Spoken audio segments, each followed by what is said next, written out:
By the way, spoilers for everything up to the title card of Endwalker on today's podcast. Spoilers up to that, because I don't know how else we're going to navigate this conversation. Hey everyone, welcome to the Clips channel. Did you know this isn't our main channel? Yeah, you should subscribe over and find our main videos and our streams as well. We also have a podcast that you can find wherever podcasts can be found, so explore the internet. See you there. Well, Final Fantasy had been my exposure to Final Fantasy 14 specifically was people sending me maid outfits, people dressed as Power Rangers, and I came from World of Warcraft, which was the like more hardcore beat things to death, hardcore combat system and all that kind of stuff. And I was like, I am not playing this weeb ass game. Like, there's no chance in hell. Boy, that sounds familiar. Who would ever say that, I wonder? Everybody, because they're guilty. Your audience is guilty. Every single one of them who tries to get someone to play Final Fantasy sends them something ridiculous, and then goes, "How can you not play this game?" while showing you like a naked Catboy sat on a lamp staring at you.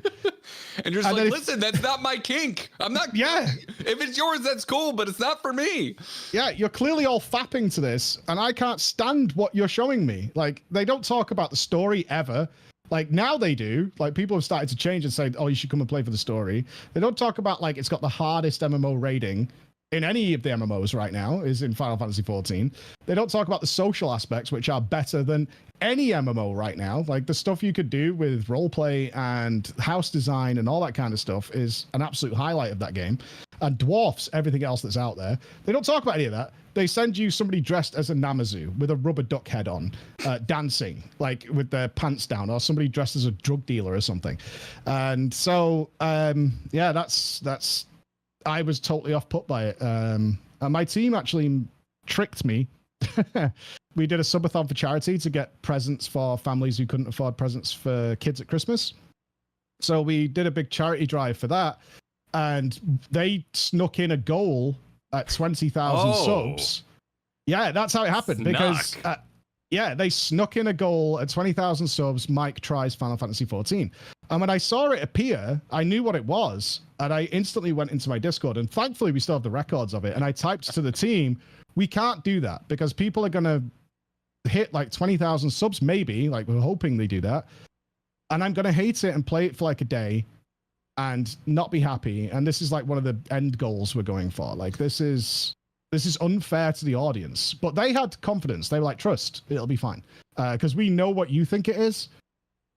That is there. There's no denying it. It is there. But it won't work that way. Trust us and let it go. And there's a lot of sarcasm in our logs of that Discord the morning I was going to play it, saying like, I can't believe we're doing this. Look, I'll make an agreement. We'll play for 5 days, like a week, a working week. And at the end, I'm fine to say goodbye. People should be okay that I gave it a fair try. And I was hooked after the first like 3 hours. Like, I was in. I was so. Oh, in. wow. Yeah. Because nothing I expected happened. I didn't get like IAR'd the second I got into the game, right? And in fact, I think most of my audience who had the game and had been around for a while stayed away from me. Like, they made that conscious choice to not harass me and follow me around or do any of that stuff. They all stayed away and just let it happen. And going through it, I was like, okay, I don't like this Alphino character. Like, why is he talking to me about flags and nonsense while I'm trying to listen to the speeches? This weird little kid keeps following me around. His sister looks like him. It's a bit creepy. Oh. They're wearing the same clothes, whoever. Because you don't know who these characters are yet. You're just getting into it. So it's like, these characters aren't special. They're just irritating me like so much. Yeah, I didn't like Alphino until almost Stormblood. I think most people don't like Alphino. He's bossy. He's telling you what to do. He's a jerk. Yeah. He's an immature jerk. Now he's the king. I know in... I can't talk about it. Oh, no, you can't. No, you can't. Very well. Do you have, is art like, because we're trying to do terminology from one country to another. Do you have like RAs in college? What room? They're like room monitors? Yes. Do you have room? Okay. So it's room monitors. Is that what it's called over there? Resident assistant. Yeah. The answer is no, we don't. Oh, okay. In our dorms, yeah, our university dorms don't have that. In the States, that's a thing in the dorms. It's like the resident snitch. And to me, Alphino, early like Alphino has big student snitch energy. Like, He's just a takes loser. everything way too seriously, follows all the rules. But he's written so well, right? Because he makes the Crystal Braves, and you all laugh. I'm sure you laughed when that name came out, and you're like, "What's such a loser?" Nerd. I mean, I like anime enough that I was like, that makes sense. That doesn't surprise me. That's what they named it. Oh yeah, that fits. But yeah, I really wasn't on board. But you're right. They put that character through the ringer. Like the game is aware of The game type is of aware. character Yeah, he that has to suffer a lot and fail a lot to get to where he is. Certainly by Shadowbringers, is where he's matured and he's changed. But if I did a tier list of every character per expansion as we played it at request. So it's like, okay, we finished Realm Reborn. What do you think of the characters? I think Alphino was ranked below Hell. Somewhere down there. It was like everybody else, then like Alphino was down there, and Tataru. Sorry, I was not a fan of Tataru for a very, very long time. I always liked Tataru. I just thought she was Not for me. Evil heroin peddling. Like the things that lady has got up to in the background are just unheard of. The slave labor, the camps that she runs. She took over our island in order to make it her own little haven for offshore trading. Yeah, she's done some bad things, that girl. So them two were like at the bottom of the barrel. And then it's interesting to see now, and I've actually encouraged everybody who started FF to do the same thing. It's like, hey, when you finish, you don't need to do it on stream and make content out of it. Just like get a notepad and just write down the order of people that you like. And then you see the shift over the course of the expansions. Like when certain events happen, how they... Well, and now there's people like in tears of one of them potentially leaving or whatever. You know, when you get to those moments in Shadowbringers where it's like, what's happening? Or even leading into Shadowbringers where they're all disappearing. And you're like, well, I can't live without them now. And that's why I try to stop people getting boosts for Final Fantasy. So I'm like, you're not going to get what people see in this game without it, because it is the story. That's the big hook. This has been coming up a lot lately on our streams when we talk about like recommending 14 to other people. One half of it is we feel it's impossible to recommend, because how do you it's like trying to recommend like a massive novel to somebody. Yep. How do you convince someone that this thick stack of paper is worth your time and that this story gets good? I can tell them about the end of Shadowbringers, but they're not going to understand why any of it matters. No. You're gonna be like, yo, this dude opens a door and a city's on fire. And your friend's going to be like, okay, and who gives a shit and why? Yeah, that was in Final Fantasy VII, right? Same thing. I've seen it before. When you get to it, though, it's an amazing moment. Mm-hmm. But the other half, the thing we've really been talking about lately, is that we think it's insane that no one talks about the quality of the what is essentially raiding in this. I know it's trials and raids are its own thing, but I think of like extremes and beyond as that's the difficult content of Final Fantasy XIV. And sure. I can't believe no one recommended it to us, because Kyle and I both have extremely fond rose-colored memories of our heyday of raiding in World of Warcraft, and no one even mentioned it to us. And we're like, yo, the gameplay in this game is also as good, if not better, as the narrative. It is, and they don't push you into doing it either. Like they'll do it for the story mode, but it's usually an extremely easy LFR version for WoW listeners of what you're going to actually fight. Yeah. And it's hard to describe, but one thing I've noticed is obviously part of my job is when I do some more professional stuff is to try and explain raid fights to people, right? To a lot of people, is trying to explain a raid fight is extraordinarily difficult to somebody who doesn't play the game. Like, it's almost impossible.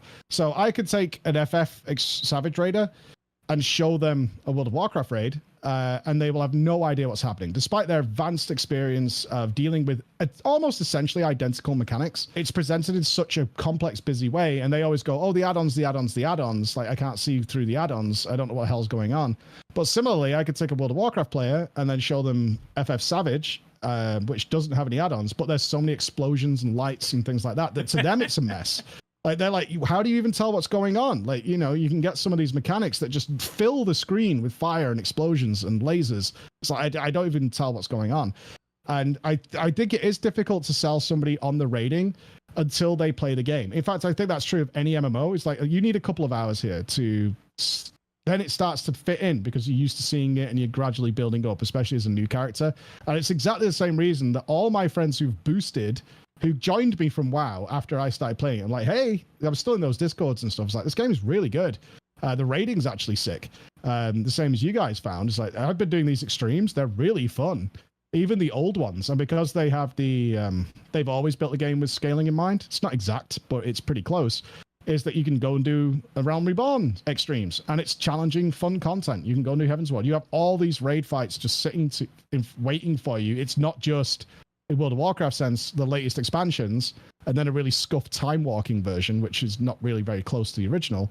And you have all this raid content available to you as well. And then they inevitably buy a boost.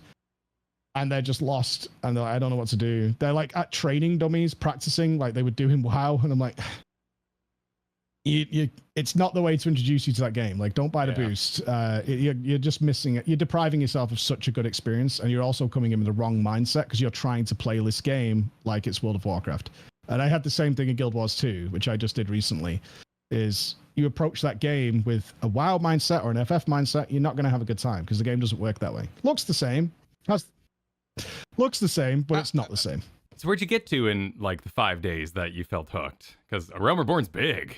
Yeah, it was a weird experience because everybody was being so protective over my experience.